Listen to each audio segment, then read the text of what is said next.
this morning. You know, I used to be able to drive standard transmission no problem. But now with the trick knee, this is one of those spinning playground rides. Luckily, there were no kids around. They'd already been on it for 5 minutes, so they were over in the bushes barfing. Good thing Dalton wasn't with me. This is his car.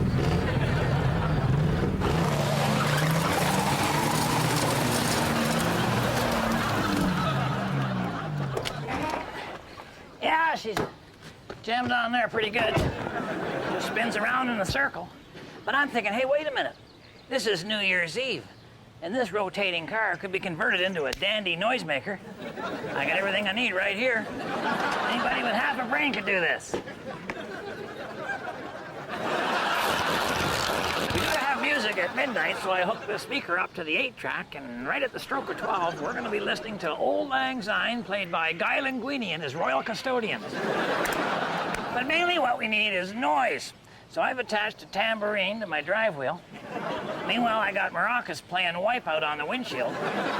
And as a special treat, I wedged a trombone into the tailpipe. Not often you see a car with a horn in the back. I guess it's a guy thing. Okay, that's a good start. But when it comes to being annoying, we've only begun to scratch the surface.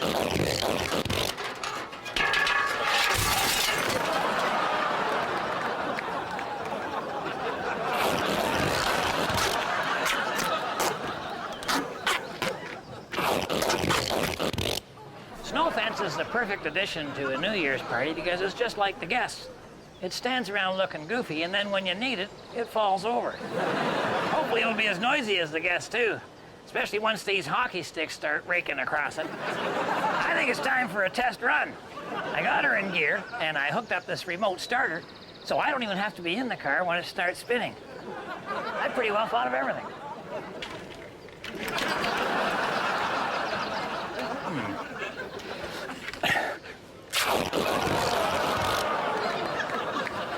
All right, no, I'm fine. It's an embarrassing place to have a bruise, but after 35 years of marriage, sadly, no one's gonna notice. All right, let's pretend it's midnight. Let's do the countdown together. 3, 2, 1. Happy New Year!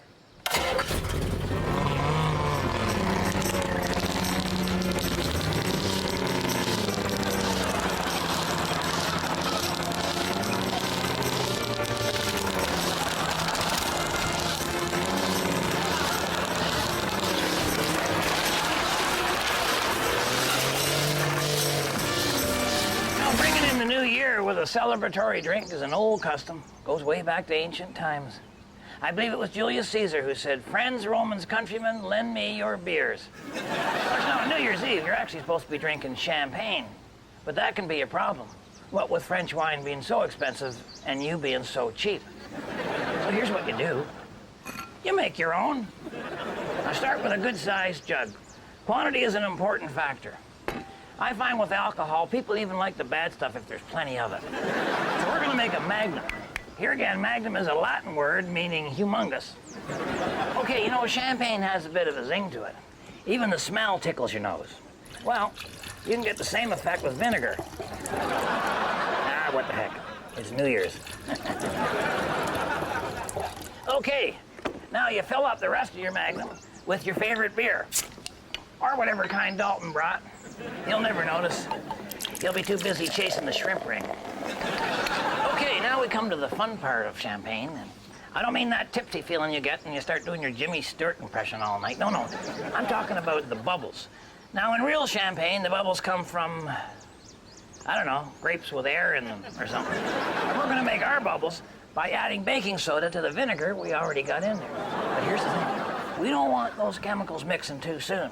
So get yourself some of these cold capsules and empty them into a glass. All right, and save all that for later, because someday you may have a cold and just drink the whole thing all at once. Won't do anything for your cold, but it'll give you something the doctors can cure. Okay, now you want to fill these capsules up with the baking soda. Yeah, all right, well, I've already done a few, so we'll just pop them into the magnum. Okay, now we just gotta get the cork in there for those chemicals, Mick. All right, now get yourself some chicken wire. It's not just for decoration anymore. You want to use that to hold the cork in place. And then for that little extra touch of class, get yourself some gold foil.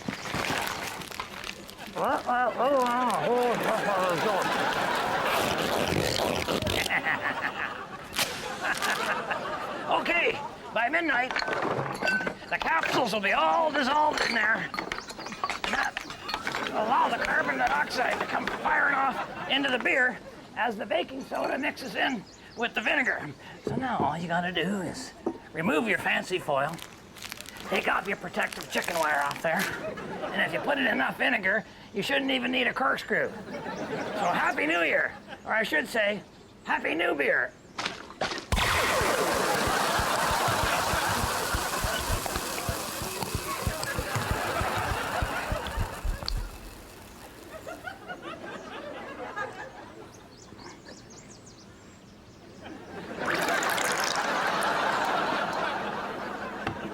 Remember, drink responsibly. You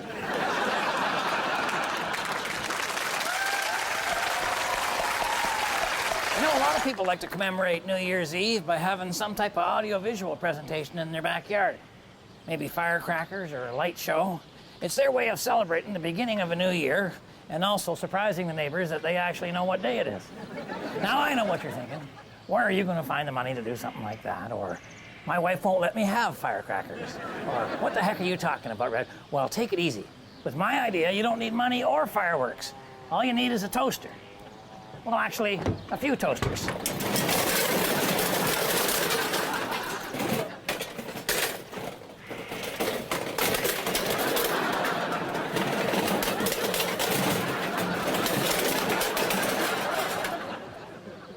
Got it?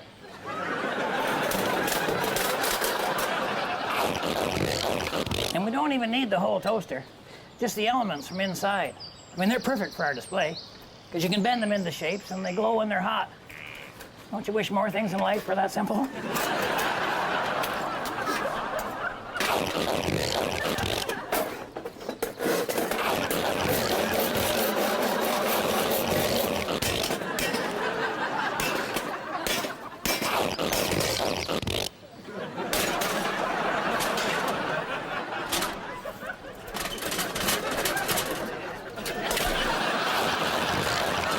Boy, I'm exhausted.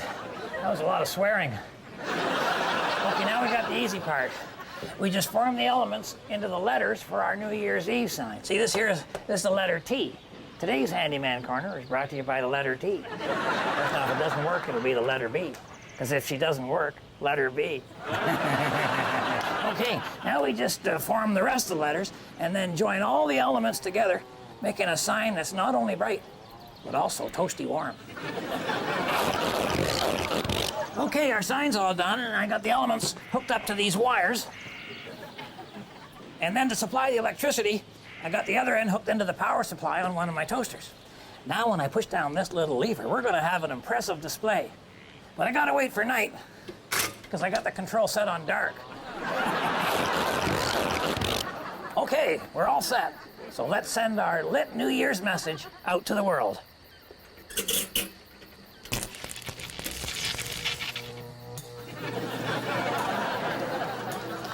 Just a little something from all of us to each of you.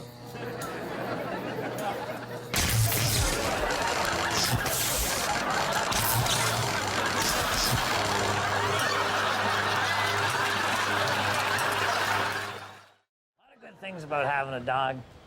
Make a great companion, they'll protect you. They make the mailman think twice about delivering those bills. Problem is, what do you do when the dog gets dirty? Nobody enjoys bathing their dog. You get soaked, you get scratched, the dog doesn't get all that clean. I suppose you could get right inside the bathtub with the dog, but that's how you end up on the front page of the National Enquirer. Now I'm thinking, why not take the technology of an automatic car wash, make yourself an automatic dog wash? All you need is the standard lawn and garden stuff that everybody has around their house. And of course, a couple of dog houses, so you got room to mount all the gear. Now I'm gonna cut these dog houses in half so I can get inside to work on them. I suppose I could just crawl right inside the darn things, but after 35 years of marriage, I've been in there enough.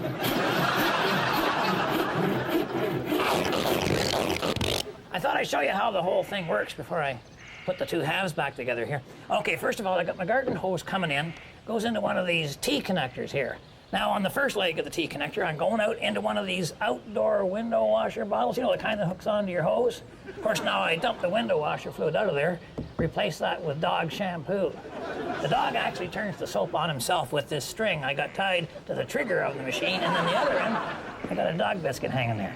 And I'll tell you, by the time he finishes chewing on that baby, he'll have worked himself into a lather. Now, on the other side of my T-connector, that goes down into the lawn sprinkler you see there, and that'll rinse all the soap off the dog, plus give him a great underwash for those hard-to-get-at places. Then he just moves on down the line until his head comes up against the blade of this hockey stick, and that turns on my leaf blower dog dryer. Okay, let's just get the pieces back together and we're in business. Okay, I got the dog wash blocking the only exit from the yard. Now I just need to entice the dog to come out through it. Actually, there are only two things that'll motivate a dog, and since this isn't mating season, I'm going with food. And that's all you need, though, to make your own dog wash. So remember, the women don't find you handsome, they should at least find you handy.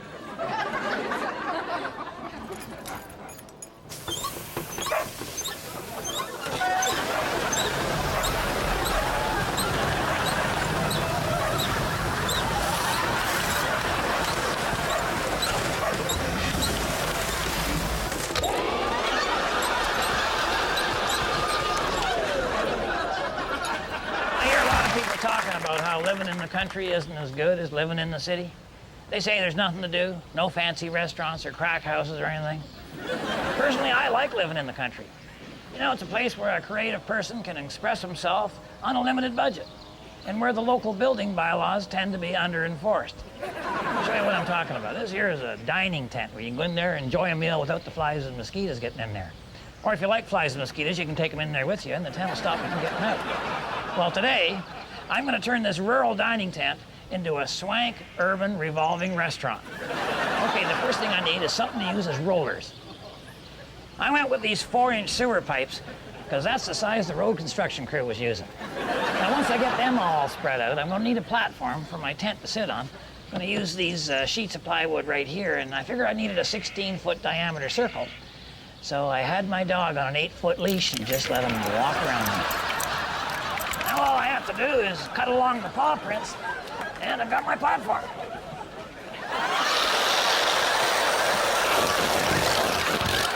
I'm using this fire hydrant as an anchor for the whole unit. It's strong, it's not going anywhere, and I figure it'll come in handy for when I have my kitchen fire. Now all I do is lay my board on over top of these rollers, and I'm gonna put them down with the road signs facing up. That way it'll feel like we're traveling all over the world. Well, all over my world. For those of you who studied physics, you know, in the detention center or whatever, you know that it doesn't take much power to turn a wheel, as long as the wheel is big enough and you apply the force to the very outside edge. So I got a wire brush hooked into my electric drill here. I got her locked in the on position. All I gotta do is plug her in and we're in business. Oh, yeah, one more thing. Be sure to run your extension cord up through the center of the unit, because if you run it on the outside and when the platform turns, there can be problems. Okay, we're all ready for the final step, adding the restaurant. I bet they don't have anything like this in the city. So remember, if the women don't find you handsome, they should at least find you handy. Let's take this restaurant for a spin, huh? Hey, wouldn't a drink of water go good now?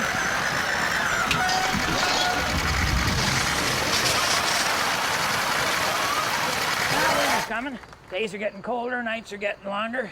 Got to get one of these units out because they got a whole season of scraping ice and snow off your car, and you think to yourself, is this the way rich people live? Well, no, sir, they don't. They have one of those fancy remote car starter units where they can start the car from inside their house. They don't even go near it until she's all warmed up and all the ice and snow is melted right off her. Why can't you have something like that, huh? You have to be rich or know somebody? Well, no, you don't have to be rich. And you do know somebody. Me. All you need is an electric drill, tire iron, and a broom. I can show you how it all works, but I'm sure you've already figured it out. All right, I got one end of the tire iron tightened into the chuck of my drill, and then I got the whole unit duct taped to the ignition key here.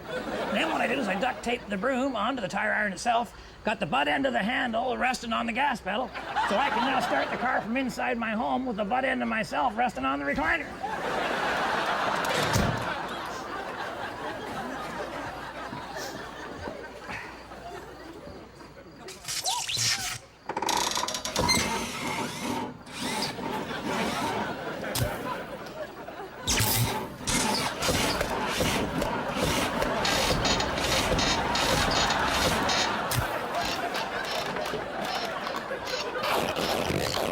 Okay, run into a bit of a snag here. The choke sticks on this car. I need some way of opening up this butterfly valve on the carburetor, or this unit will never start. Now, I hope you young people are noticing out there that I'm not going to quit on something just because it got difficult. You'll learn that as you get older. But as soon as you quit on what you set out to accomplish, your wife will come up with 100 other ways to wreck your weekend. So instead, I'm running this little chain down from the inside of the hood, but I'll hook that onto the butterfly valve, and that way, as soon as the hood opens, that'll unstick my choke. How am I going to open the hood? Can you say garage door opener? See what happens when you doubt a person?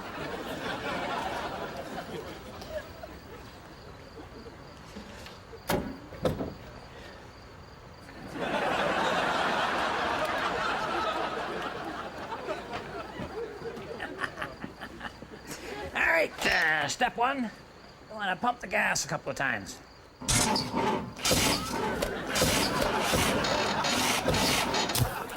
Step two, unstick the choke. And step three, the easiest one of all, start the car.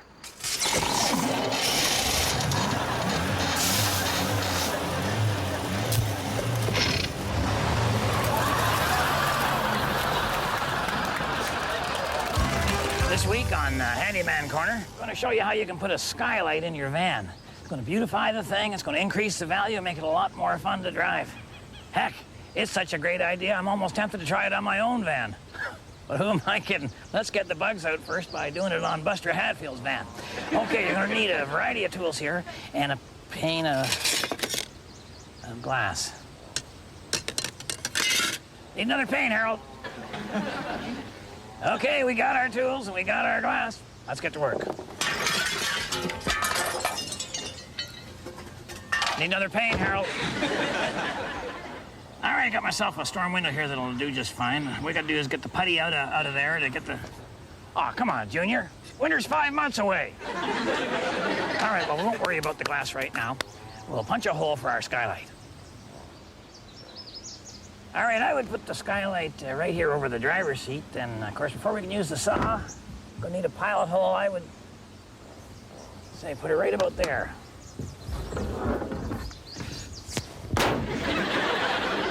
Or there.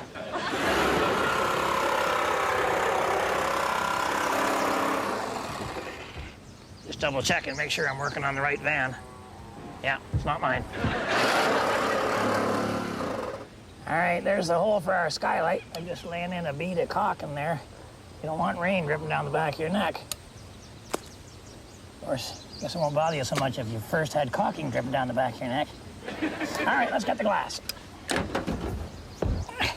All right, now the difference between a handyman and a hobbyist is, well, the ability to take someone's hobby and turn it into something handy. The handy thing is a van skylight. The hobby thing is an aquarium. So find yourself an empty aquarium, or empty yourself a found aquarium.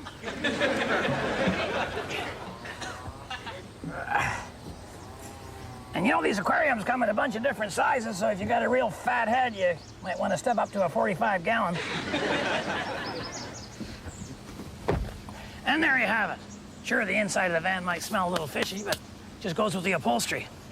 And the beauty of having a unit like this is, you know, if you get lost or something, you can just pop right up here, or you can look around, or When you go to the drive-in, you're gonna be up above everybody else. Balcony seating. You know how you always have a kid in the back saying, geez, are we there yet? Are we there yet? Well, heck, why not put in a skylight for him too? Then he can see for himself if he's there yet. Can't wait to show this to Buster. So remember, if the women don't find you handsome, they should at least find you handy.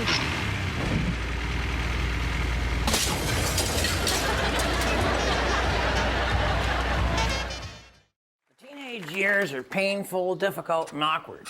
And not just for the parents. Especially if the teens get interested in hobbies like knocking over liquor stores or beating up the elderly.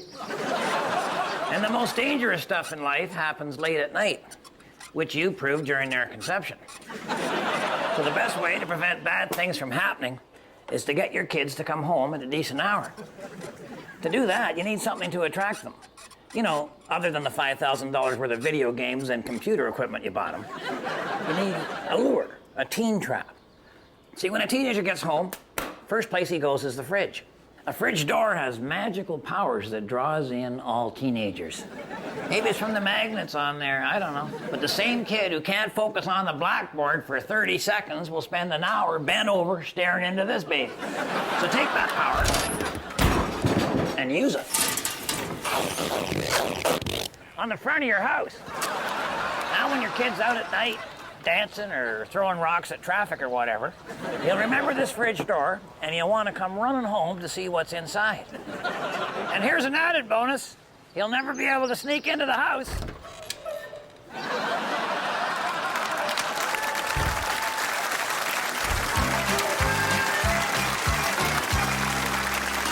Now, over the years, many of my best friends have been blessed with sudden good fortune. And golly, did they ever think to share any of it with me?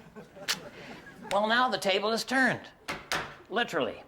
I recently became the owner of a number of highway signs as a result of a heavy windstorm and my own chainsaw. And what did I do with this good fortune? How about a dining room table for people on the go? Or a tray for serving drinks to people who are getting a little carried away? Or what if you like to sit outside? Or maybe the people in your family force you to sit outside. Well, how about a highway sign Muskoka chair? But what if you're not handy? What do you do then? Kill yourself, I guess. I'm just kidding you. No, you can just use the signs just the way they are. Put one on the bathroom. Heck, put one in the bathroom. And you can put one on the bedroom door. And a whole bunch more inside.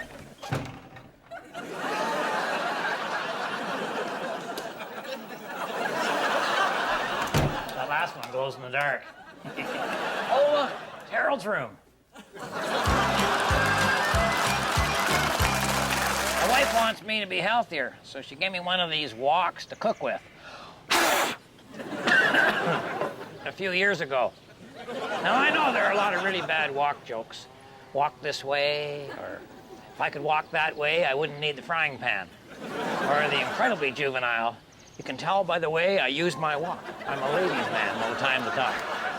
Well, see, those are just the kind of stupid jokes that Harold would do. I'm above that.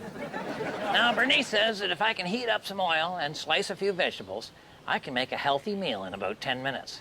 Well, heck, I can open a bag of pork rinds in a lot less than 10 minutes.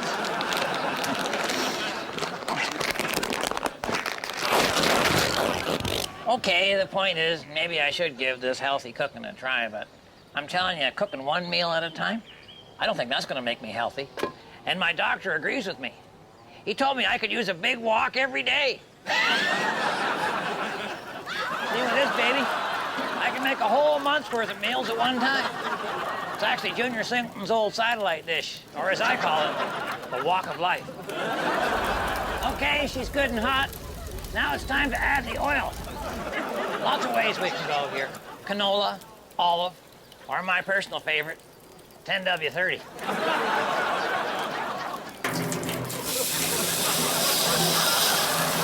Golly, a meal that smells like a stock car race.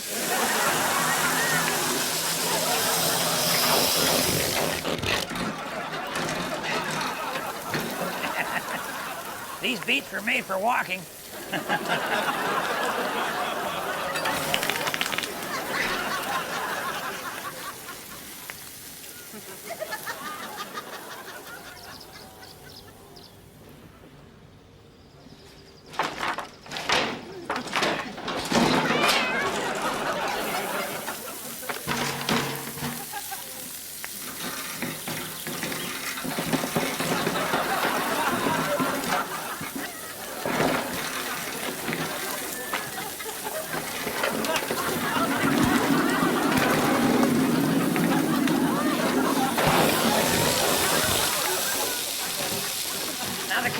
stir frying is to stir while you're frying. I figured that out myself, actually. Man, it's getting pretty hot here. Oh yeah, and also you don't want to scratch your super wok, so make sure you use something plastic. Remember, if women don't find you handsome, they should at least find you healthy.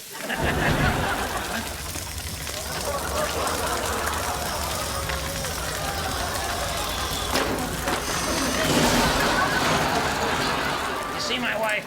Tell her I went for a walk.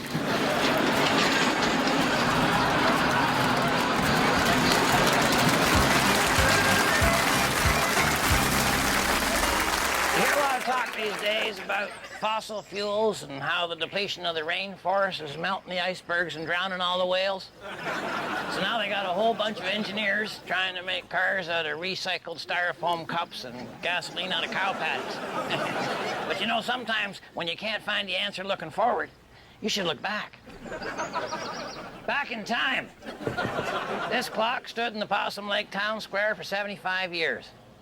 Then last summer, they got a grant to spruce up downtown, so they put up some spruce and tore down the clock. Now they got a big digital one on top of City Hall. People driving by think it's the price of gas. Probably because it goes up every minute. You know, this clock is kind of like the ideal lodge member.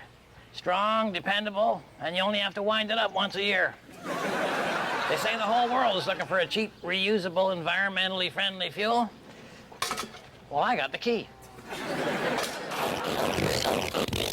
Got the clock mounted and connected to the drivetrain. You know, a clock is really just a bunch of gears.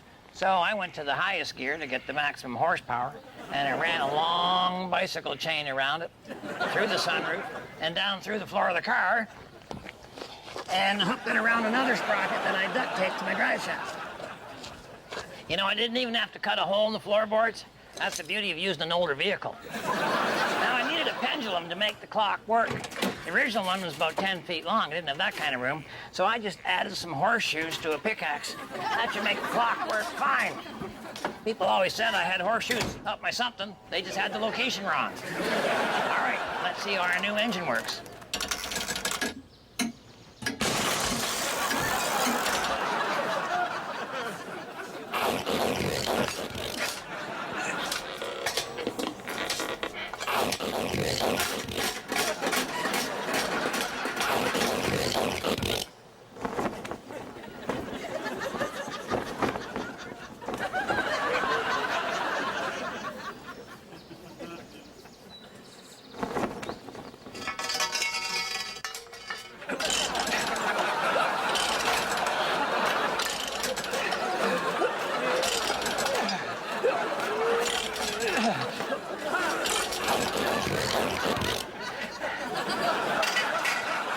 Okay, thank goodness I only have to do that once a year.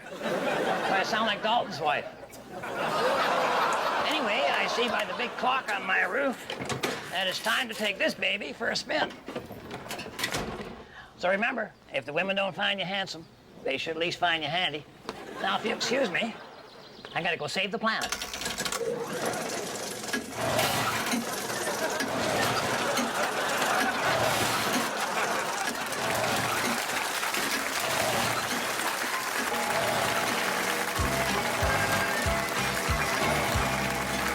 Reach that point in your life when you realize that you're not all that special?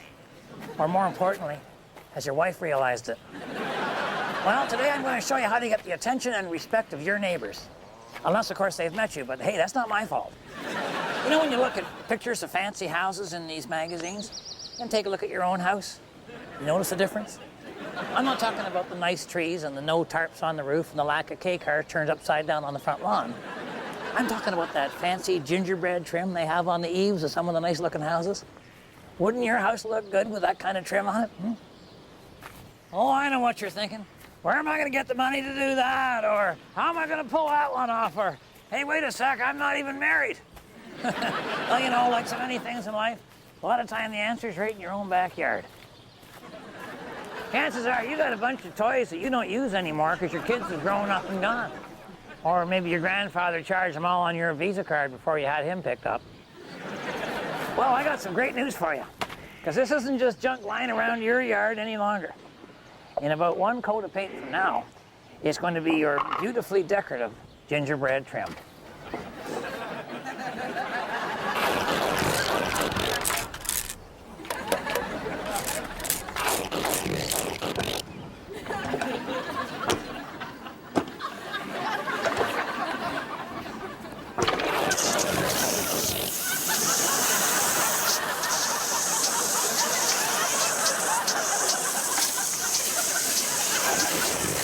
Okay, now, if you use that pinning technique, you may get a little bit of overspray there.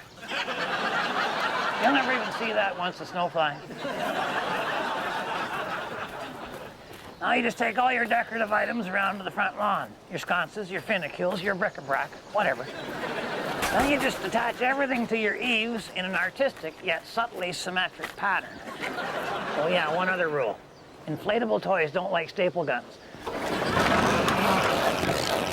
And there we go.